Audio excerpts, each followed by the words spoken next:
ওয়ালাইকুম আসসালাম। মা, শ্যামা খাইছো? হ্যাঁ খাইছি। কিছু কইবা মা? আব্বা আমি ওনার বিয়ে করতেছি। আপনি কি কইতেছেন? সোহাগরে বিয়া করবেন? এই সোহাগরে? আব্বা নাম বিকৃত করা গুনাহ হয়। তোবা তোবা। বাবা তুই আমার মাফ করে দিস। নেতা বিশ্বাস করেন আমি আপনার মায়ের কিছু শিখাই দেই নাই। আরে আমার মায়ের শিখাই তুই বকে।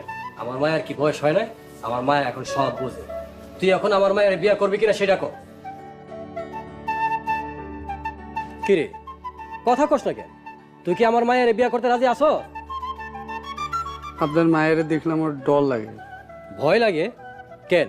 আমার মায়া কি বাঘ না ভাল্লুক? ভাই রাজি হয়ে যাও, এমন দিন দাঁড়ার পরেশ গ্রামে পাবা না। কইতাছস? ভাই